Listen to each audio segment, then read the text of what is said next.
Welcome to the Short Book Summaries channel. If you are new to this channel, kindly consider subscribing this channel to stay updated on each new book coming to this world.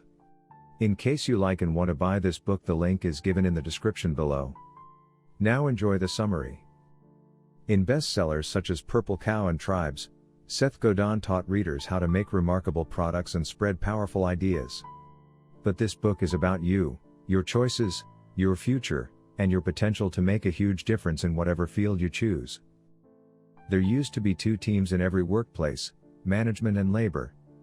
Now there's a third team, the Linchpins. These people figure out what to do when there's no rule book. They delight and challenge their customers and peers. They love their work, pour their best selves into it, and turn each day into a kind of art. Linchpins are the essential building blocks of great organizations. They may not be famous, but they're indispensable.